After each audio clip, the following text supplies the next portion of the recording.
அன்பிற்கும் மிக்க மதிப்பிற்கும் உரிய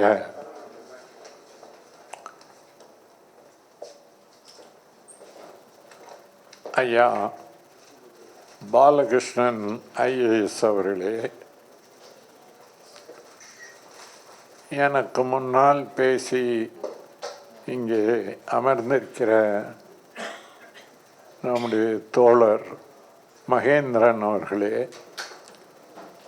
சகோதரி அருள்மொழி அவர்களே,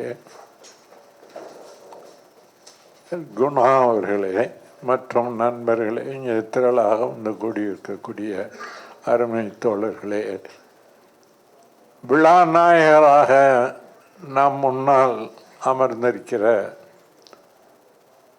அருமை தோழர் மருது அவர்களே, எல்லோருக்கும் முதற்கண் என்னுடைய வணக்கத்தை தெரிவித்துக் கொள்கிறேன். இந்த விழாவை முன்னின்று நடத்திய நம்முடைய தம்பி சௌரிராஜன் அவர்களை, அவருக்கு துணையாக இருந்த மற்ற தோழர்களையும் நான் மனமாற பாராட்ட கடமைப்பட்டிருக்கிறேன். தம்பி சௌரி அவர்கள் முந்தா நாள் எனக்கு தொலைபேசியிலே சொன்னார்கள் வர வேண்டும் என்று. நான் நம்முடைய தஞ்சாவூரில் இருந்த காரணத்தினால் உடனடியாக புறப்பட்டு இன்று காலையில் தான் வந்தேன். ஓவியர் மருதவர்களுக்கு விழா என்று சொன்னால் அது தமிழ் ஓவிய கலைக்கு விழா என்றுதான் பொருள்.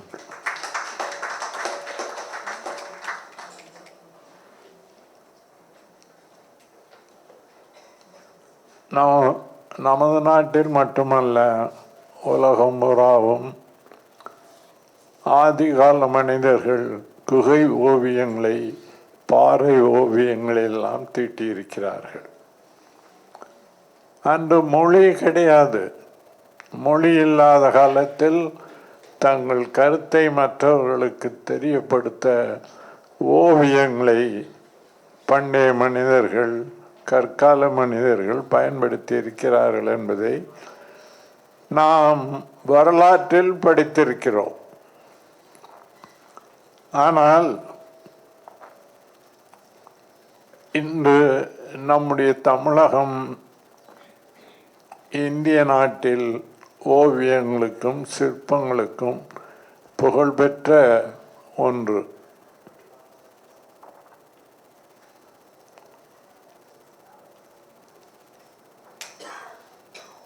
நம்முடைய தமிழகத்தில் இருக்கக்கூடிய அளவுக்கு சிற்பங்களும் சிலைகளும் ஓவியங்களும் உலகெங்கும் வேறு எந்த நாட்டிலும் இருக்க இயலாது. அங்கெல்லாம் இருப்பது ஐரோப்பிய நாட்டு தலைநகரங்களில் இருக்கக்கூடிய அருங்காட்சியகங்களில் நம்முடைய தமிழ்நாட்டு சிலைகள் தான், ஓவியங்கள் தான் அங்கே கொண்டு போய் வைத்திருக்கிறார்கள். அந்த அளவுக்கு தமிழகம் ஒரு சிறந்த புகழ்பெற்ற ஒரு மாநிலம். இந்த கூட்டத்திற்கு தலைமை வகிக்கிற நம்முடைய பாலகிருஷ்ணன் ஐஏஎஸ் அவர்கள்,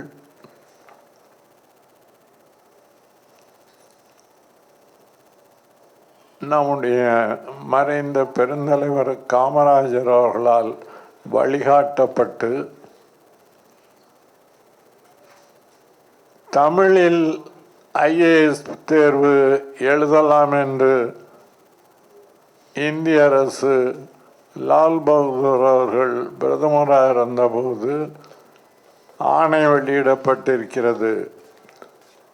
நீ ஐஏஎஸ் எழுது என்று அவரால் வாழ்த்தப்பட்டு தமிழில் ஐஏஎஸ் எழுதி தேறி ஒரிசாவிலே அவர் தலைமைச் செயலாளர் வரை உயர்ந்து அவருடைய நிர்வாகத் திறமையின் காரணமாக அந்த மாநில முதல்வர் அவர் ஓய்வு பெற்ற பிற்பாடும் விடாமல் அவரை தனக்கு அறிவுரையாளராக அருகேயே வைத்து கொண்டிருந்தார். அரசு பணியிலே அவர் ஈடுபட்ட போதிலும் கூட முழுக்க அவருக்கு கிடைக்கிற ஓய்வு நேரங்களை பூராவும் சிந்துவெளி ஆராய்ச்சிக்காகவே அர்ப்பணித்தார். அதன் மூலமாகத்தான் சகோதரி அருண்மொழி அவர்கள் இங்கே சுட்டி காட்டியதுபடி சிந்துவெளி நாகரிகமும் நம்முடைய சங்ககால தமிழர் நாகரிகமும் கிட்டத்தட்ட சமகாலத்தவை என்பதை நிறுவும் வகையிலே ஆங்கிலத்திலும் தமிழிலும் நூல் எழுதி அவர் அதை நிறுவியிருக்கிறார்.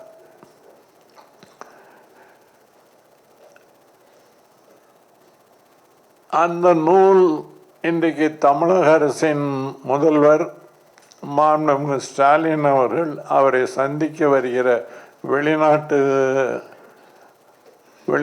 அமைச்சர்கள் தலைவர்களுக்கெல்லாம் சிந்து முதல் கீழடி வரை என்ற தலைப்பில் அவர் எழுதியிருக்கிற ஆங்கில பதிப்பை அவர்களுக்கெல்லாம் பரிசாக கொடுத்து நம்முடைய தமிழர்களின் நாகரிகம் எவ்வளவு பழமையான நாகரிகம் என்பதை அவர்களுக்கெல்லாம் உணர்த்தி கொண்டிருக்கிறார்.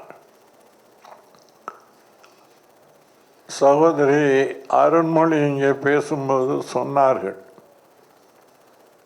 பெரியார் எந்த காலகட்டத்திலும் நிகழ்ச்சியை ரத்து செய்கிற பழக்கம் கிடையாது. உடல்நிலை கெட்டாலும் பெரியார் அப்படி செய்யவே மாட்டார். ஏதாவது ஒரு மருந்து மாத்திரை சாப்பிட்டு கொண்டு போய் நிகழ்ச்சியிலே பேச வேண்டியதை பேசுவார். அவ்வளவு கடமை தவறாதவர் என்று சொன்னார்கள். அவருக்கும் தெரியாத ஒரு நிகழ்ச்சியை, பெரியார் ரத்து செய்த நிகழ்ச்சியை நான் சுட்டிக்காட்ட விரும்புகிறேன். பெரியாருக்கு சிதம்பரத்தில் கூட்டம். சென்னையிலிருந்து அன்று பிற்பகல் வரதராஜல நாயுடு அவர்கள் அவருக்கு தொலைபேசியிலே பேசுகிறார். சேலம் வரதராஜ நாயுடு என்று நீங்கள் கேள்விப்பட்டிருக்க வேண்டும். ஒரு பெருந்தலைவர் அன்றைக்கு காங்கிரஸில். நீங்கள் உடனே புறப்பட்டு சென்னைக்கு வர வேண்டும், மிக முக்கியமான விஷயம், நான் காரணமில்லாமல் சொல்ல மாட்டேன், நீங்கள் உடனே வர வேண்டும் என்று சொல்கிறார். அவர் பெரியார் அவர்களும் வரதராஜ நாயுடுகளும் ஒன்றாக காங்கிரஸில் பணியாற்றியவர்கள், நெருக்கமான நண்பர்கள், தோழர்கள். பெரியார் உடனடியாக சிதம்பரம் கூட்டத்தை ஒத்தி வைத்துவிட்டு இரவு அன்று பிற்பகலிலே புறப்பட்டு இரவு வரதராஜ நாயுடு அவர்கள் வீட்டுக்கு சென்னையில் போய் சேர்கிறார்.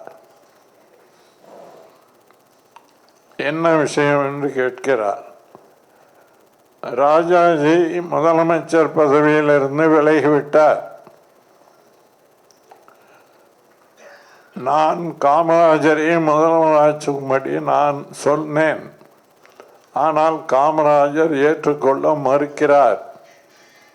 எனக்கு வேறு வழி தெரியவில்லை. நீங்களும் என்னுடன் சேர்ந்து சொன்னால் அவர் ஏற்றுக்கொள்வார்.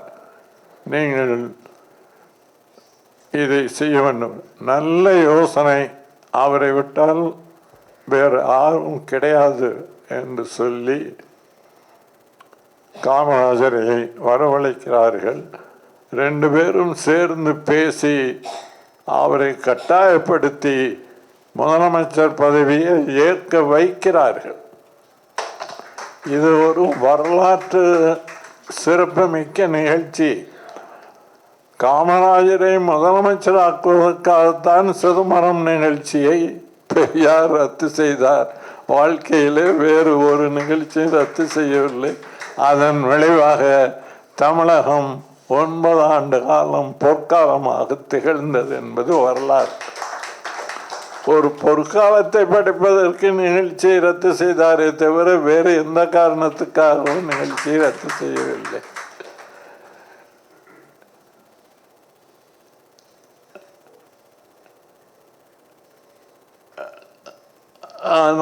அதே போல பெரியார் அவருடைய வாழ்க்கையில் அவர் நம்முடைய முதலமைச்சராக இருந்த காமராஜ் அவர்கள் ஆட்சியை பச்சை தமிழர் ஆட்சி என்று வாயார பாராட்டினார். பெரியார் என்னென்ன நினைத்தாரோ அதையெல்லாம் அவர் செயல்படுத்தினார். எல்லோருக்கும் இலவச கல்வி, இப்படி வரிசையாக சொல்லலாம், ஆனால் நேரமில்லை. பெரியார் பாராட்டினார், உண்மைதான். காமராஜர் ஆட்சி சிறந்த ஆட்சி என்று பாராட்டினார். ஊரெல்லாம் போய் பிரச்சாரம் செய்தார், எல்லாம் உண்மை.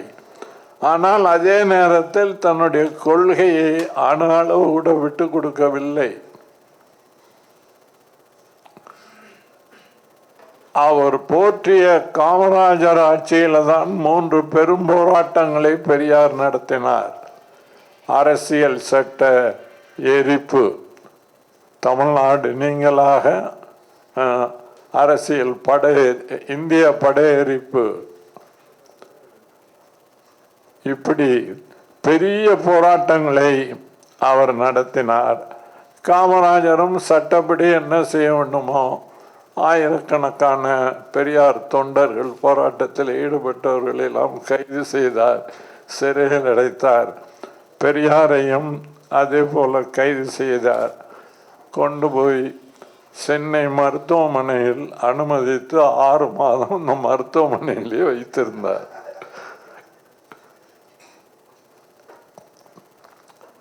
நம்முடைய பெரியார் அவர்களும் காமராஜர் அவர்களும் இணைந்து வெளிப்படையாக வெவ்வேறு கட்சியினராக இருந்தாலும் கருத்து மோதல்கள் இருந்தாலும் ஒருவரை எதிர்த்து ஒருவர் போராட்டம் நடத்தினாலும் கூட 2 பேர் சிந்தனையும் தமிழர்களை எப்படி உயர்த்துவது என்பதால்தான் இருந்தது. வேறு தன்னல ஆசை எதுவும் அவர்களுக்கு கிடையாது. அத்தகைய பெரியார் காமராஜரை முதலமைச்சர் ஆக்கியதின் விளைவாகத்தான் பின்னாலே பாலகிருஷ்ணன் போன்றவர்களெல்லாம்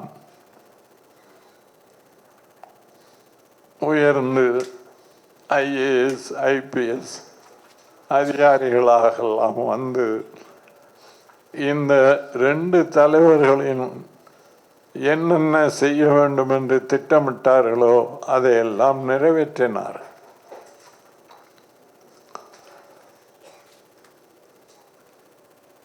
அருமை நண்பர்களே, அதே போல நம்முடைய ஓவியர் மருது அவர்களை பற்றி சொல்ல வேண்டுமானால், எங்கள் பக்கத்தில், அதாவது தென் மாவட்டங்களில் சொல்லுவார்கள், வெள்ளந்திரியான மனிதர் என்று சொல்வார்கள். சூதுவாது கபடம் தெரியாத மனிதரை வெள்ளந்திரியான மனிதர் என்று சொல்வார்கள். அத்தகைய மனிதர் ஓவியர் மருது என்று சொன்னால் மிகையாக.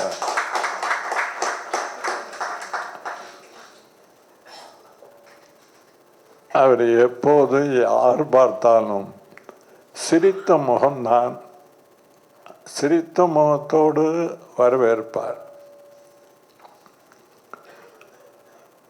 முன்னால் பேசிய அதிகாரி ஒருவர் மருதவர்களிடம் ஒரு படம் வரைவது சம்பந்தமாக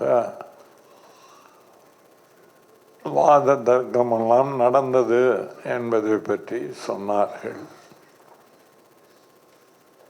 பிடிவாதமாக அவர் இருந்தார்.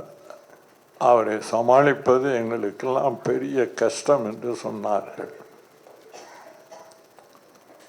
அருகே இருந்த நம்முடைய மதிப்புக்குரிய பாலகிருஷ்ணன் அவர்களிடம் நான் சொன்னேன், ஐஏஎஸ் அதிகாரிகளெல்லாம் அவர்களை சமாளிப்பது கஷ்டம் என்று சொல்கிறார்களே. சொன்னாரே அவர், அப்படியானால் அவருடைய துணைவியார் என்ன பாடுபட்டிருப்பார் என்பதை யோசித்து பார்க்க வேண்டும் என்று சொன்னேன்.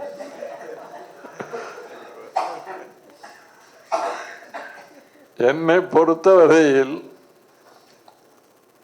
மருது அவர்கள் தன்னுடைய கோட்பாட்டில் பிடிவாதமாக இருப்பார். அதை யாருக்காகவும் அவர் தளர்த்த மாட்டார் என்பது உண்மை. அதே வேளையில் குடும்ப விஷயத்தில் அவருடைய துணைவியார் என்ன சொல்லுகிறாரோ அதன்படி போய்விடுவார். எனக்கு தெரியும் அது.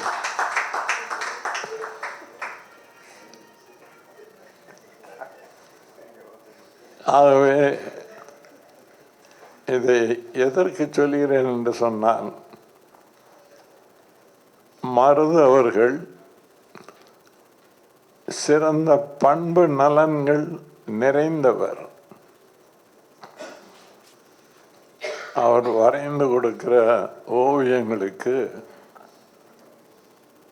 அதிலும் கொள்கை கோட்பாடு அடிப்படையில் வெளியிடக்கூடிய பத்திரிகைகள் அல்லது வெளியாகிற நூல்கள் அவர்களுக்கு அவர்களிடமிருந்து எந்த பணமும் பெறுவதில்லை.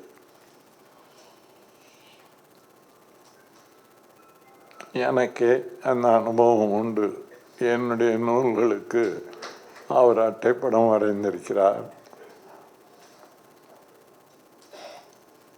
என்னுடைய பத்திரிகைகளுக்கு வரைந்திருக்கிறார். எதுக்கும் அவர் பணம் பெற்றதே கிடையாது.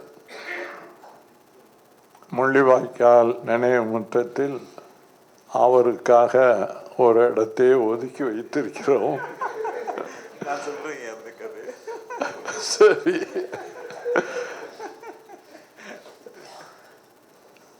அவருடைய ஓவியம் ஒன்று அங்கே பெரிய அளவில் இருக்க வேண்டும் என்று எங்களுடைய விருப்பத்தினை அவருக்கு தெரிவித்திருக்கிறோம். அதை பற்றி அவரே பேசுவார். அருமை நண்பர்களே, இந்த விழாவை நடத்திய நம்முடைய சௌரியராஜனும் தோழர்களும்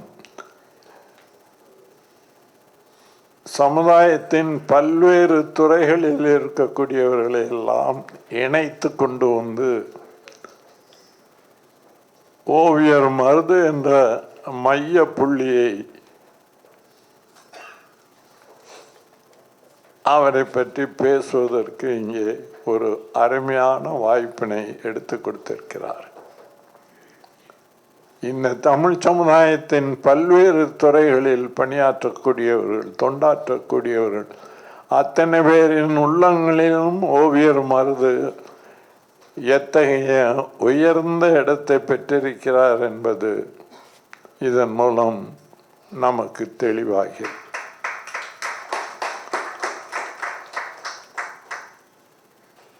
நம்முடைய சமுதாயம் இன்று நமக்கு முந்தைய தலைமுறை தலைவர்கள் எப்படி வாழ்ந்தார்கள், பெரியார் அவர்கள், ராஜாஜி அவர்கள், காமராஜ் அவர்கள், ஜீவானந்தம் அவர்கள், மாப்போசி போன்றவர்கள், ஒவ்வொருவருக்கும் ஒரு கோட்பாடு, கொள்கை, கட்சி, கொடி எல்லாம் இருந்தன.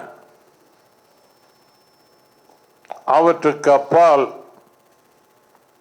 நம்முடைய தமிழனுக்கு, தமிழ்நாட்டிற்கு, தமிழ் மொழிக்கு ஏதாவது பிரச்சனை என்று சொன்னால் அத்தனை பேரும் ஒன்று சேர்ந்து கொள்வார்கள், ஒரே குரலில் பேசுவார்கள்.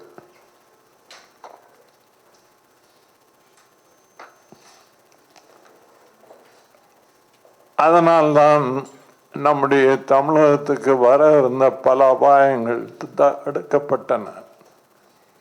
உங்களுக்கு தெரியும், அரசியல் சட்டம் 1950 ஜனவரி 26 நடைமுறைக்கு கொண்டு வரப்படுகிறது.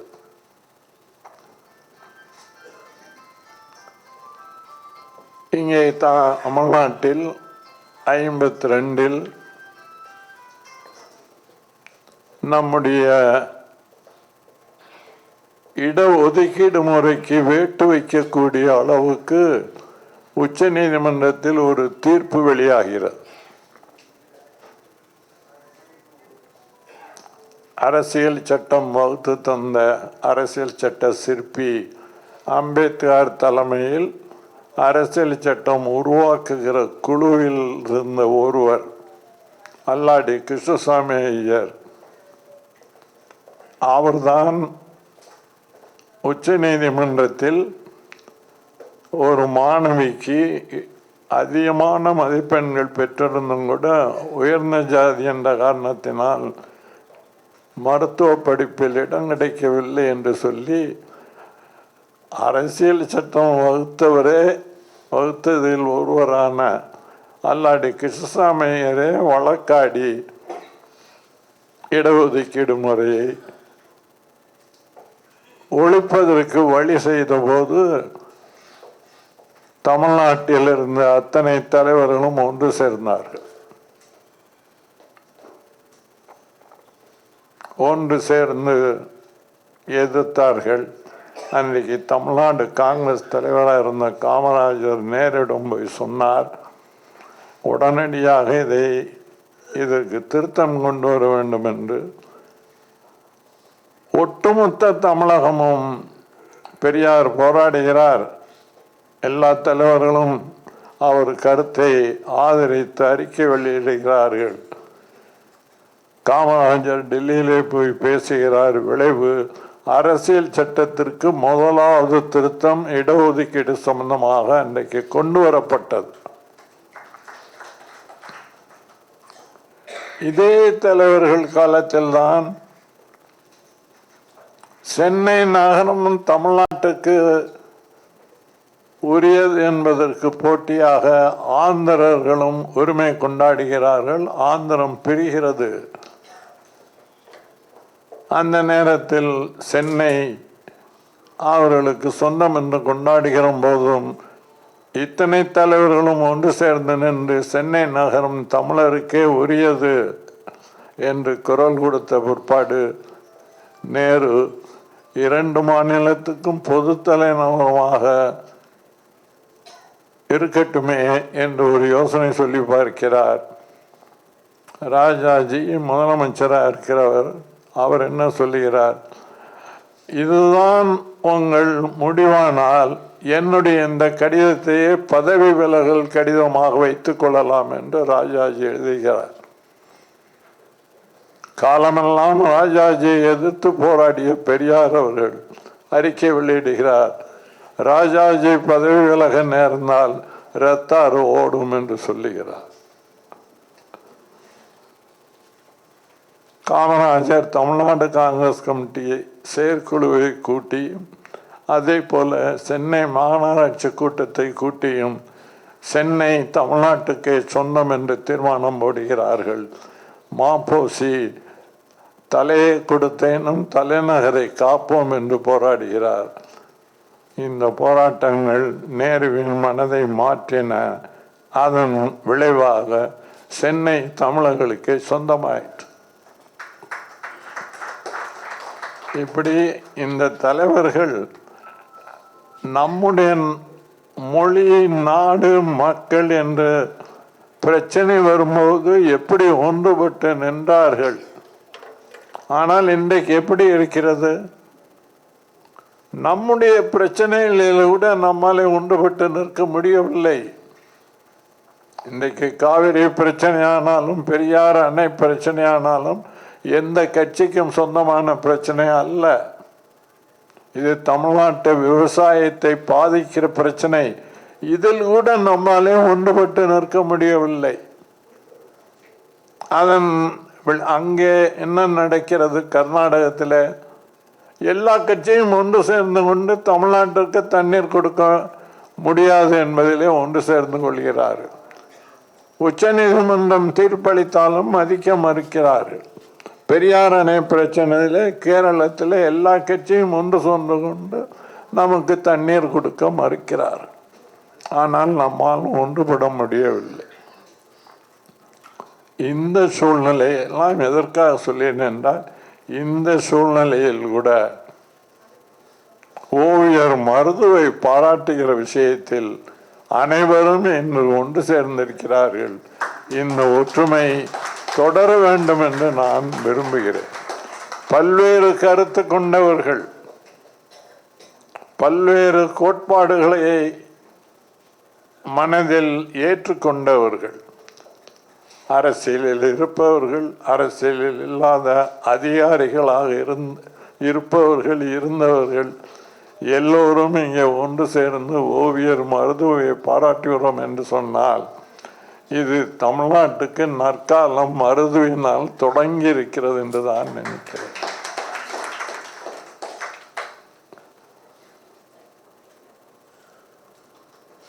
அருமை நண்பர்களே,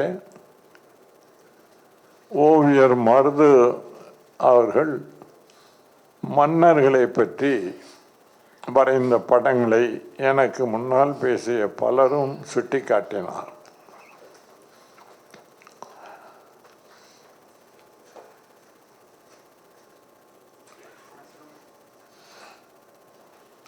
இயற்கையாக சங்க காலத்திலே அதை ஒட்டிய காலங்களில் வாழ்ந்த மன்னர்கள் எப்படி இருந்திருப்பார்கள் என்பதை அவர் இயற்கையாக வரைந்து நமக்கு அளித்தார். நம்முடைய கலை வடிவங்களில் நுண்கலைகள் இருக்கின்றனவே, ஓவியம், சிற்பம், இசை, நடனம் போன்றிய நுண்கலைகளை பற்றி இலக்கியங்கள் சிறப்பாக சொல்கின்றன. அந்த நுண்கலை வடிவங்களை பிரச்சார யுத்தியாகவும் நம்முடைய தமிழர்கள் அன்றைக்கு பயன்படுத்தி இருக்கிறார். தமிழ்நாட்டில் சங்கம் அருவிய காலகட்டங்களில் சமணமும் பௌத்தமும் இங்கே காலூன்றி ஓங்கி இருந்த காலம். 5ஆம் நூற்றாண்டு வரை. 5ஆம் நூற்றாண்டில் காரைக்கால் அம்மையாரில் தொடங்கி 12ஆம் நூற்றாண்டு சேக்கிழார் காலம் வரை பக்தி இலக்கிய காலம். தேவாரம், திருவாசகம், ஆழ்வார் பாசுரங்கள் எல்லாம் வருகின்றன. சமணமும் பௌத்தமும் நுண்கலைகளை பாவகரமானவை என ஒதுக்கி தள்ள வேண்டும் என்று சொன்னார். அவையெல்லாம் பாவம், இசை பாவம், நடனம் பாவம், இதெல்லாம் பாவம், செய்யாதீர்கள் என்று ஒதுக்கினார். தொல்காப்பியர் காலத்திலேயே இசை ஆடலை பற்றி எல்லாம் அவர் அழகாக சொல்லியிருக்கிறார். நம்முடைய தமிழர்கள் நுண்கலையை விரும்பி வளர்த்தார்கள். அந்த மக்களிலும் அவையெல்லாம் பாவம் என்று சொல்லி ஒதுக்குங்கள் என்று சமண பௌத்த மதங்கள் பிரச்சாரம் செய்தபோது பக்தி இலக்கிய நாயன்மார்களும் ஆழ்வார்களும் இந்த கலை வடிவத்தை தான் எடுத்தார்கள். சிவனை ஆடலரசனாக எடுத்து காட்டினார். நடராசர் வடிவம் இந்தியாவில் வேற எங்கும், வட இந்தியாவிலேயோ மேற்கு இந்தியாவிலேயோ எங்கேயும் சிவனை நடராசர் வடிவத்தில் அவர்கள் வணங்குவதே இல்லை, கிடையாது, எங்கேயும் கிடையாது, தமிழ்நாட்டில் மட்டும்தான். ஆழ்வார்கள் பாடிய அந்த பாசுரங்கள், திவ்ய பிரபந்தங்களில் அவர்கள் ராமனையோ அல்லது கிருஷ்ணனையோ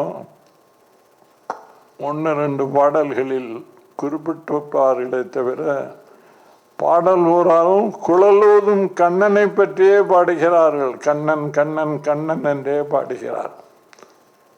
குழலூதும் கண்ணன். அங்கே நடனமிடும் ஆடல் அரசனாக சிவன். சைவம் வைணவம் இந்த கலை வடிவங்களை முன்னெடுத்து சமண பௌத்தங்களை முறியடிக்கின்றன. இது இலக்கிய வரலாறு படித்தவர்களுக்கு தெரியும். ஆக கலை என்பது மக்களை எளிதில் சென்றடைகிற ஒரு யுத்தி. அந்த கலை வடிவத்தை நம்முடைய நண்பர் மருது அவர்கள் மிக சிறப்பாக பயன்படுத்துகிறார். மிக சிறப்பாக நம்முடைய சமுதாயத்தின் ஏற்றத்திற்காக, இந்த சமுதாயத்திற்கு விழிப்புணர்வை ஏற்படுத்துவதற்காக அவர் அந்த ஓவிய கலையை சிறப்பாக பயன்படுத்துவதனாலே தான் இன்றைக்கு நாம் எல்லோரும் கூடி அவரை பாராட்டுகிறோம். ஒவ்வொரு காலகட்டங்களிலும் கலை வடிவத்தை அந்தந்த நாடுகளில் எதற்கு பயன்படுத்தினார்கள் என்பதையும் நாம் பார்க்க வேண்டும். அதே போலவே பெரியார் அவர்கள் காலத்தில் எம்.ஆர். ராதா அவர்கள், நடிகை ராதா அவர்கள் தன்னுடைய நாடகங்களின் மூலம் அவர் பௌத்தறிவு பிரச்சாரம் செய்தார். பெரியார் கொள்கைகளை எல்லா இடத்துக்கும் எடுத்துக்கொண்டு போனார்.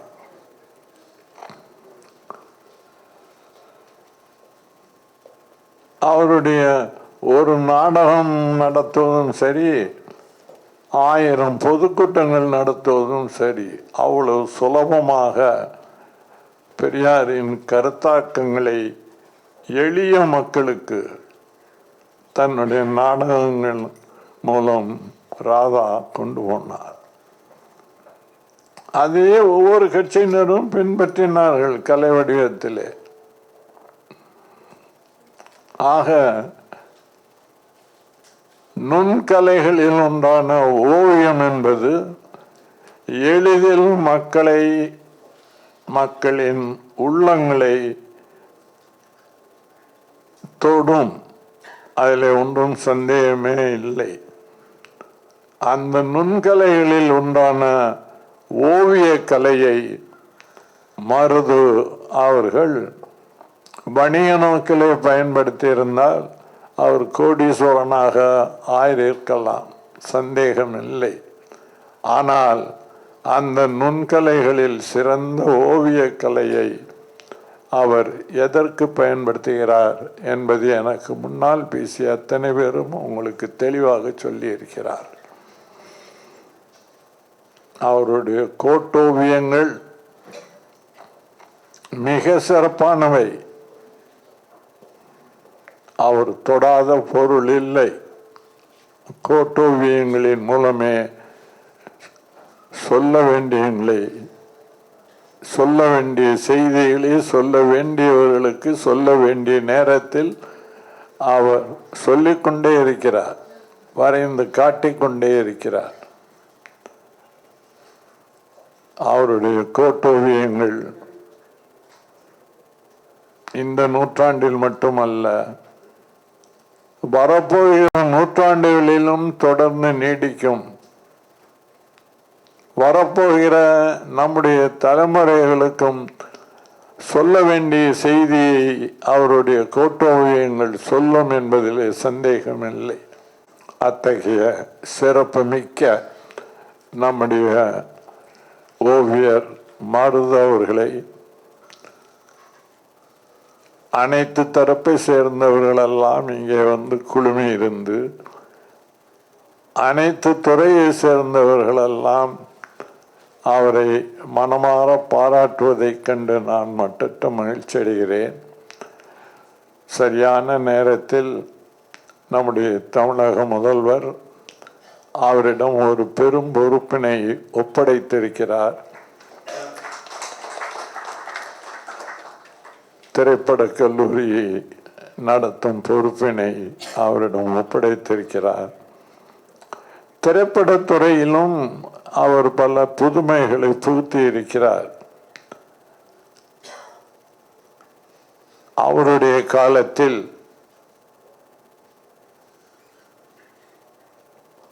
இன்னும் பல புதுமைகளை எல்லாம் புகுத்தி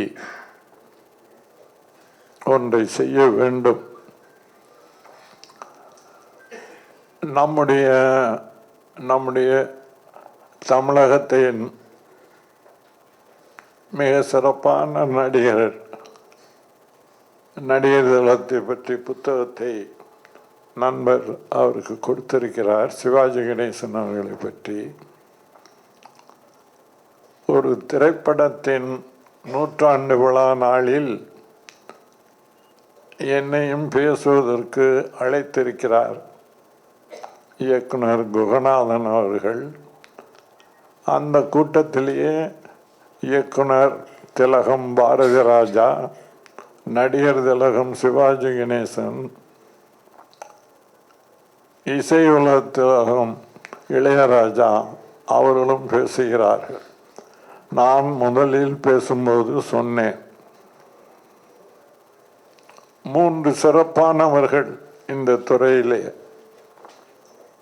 உங்களை மிஞ்சுபவர்கள் யாரும் உலகத்தில் இருப்பதாக எனக்கு தெரியவில்லை.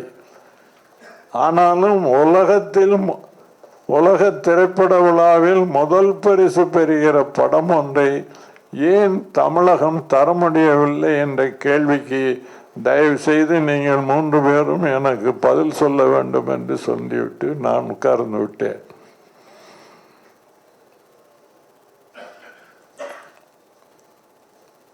இயக்குனர் திலகம் பாரதி ராஜா பேசினார். தம்பி சொன்னார்களெல்லாம்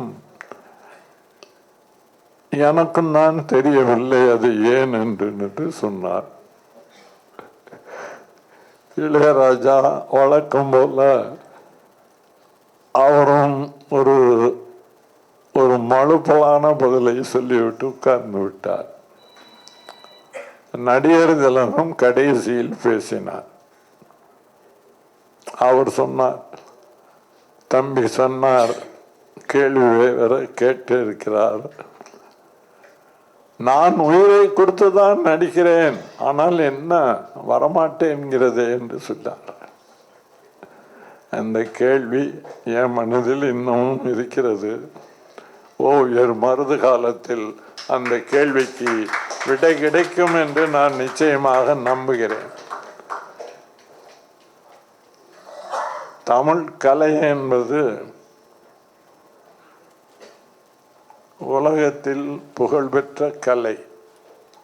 நாடகக் கலையாக இருந்தாலும், இசைக்கலையாக இருந்தாலும், நடனக்கலையாக இருந்தாலும், ஓவியக்கலையாக இருந்தாலும், சிற்பக்கலையாக இருந்தாலும் புகழ்பெற்ற நம்முடைய நுண்கலைகள். இந்த நுண்கலைகளில்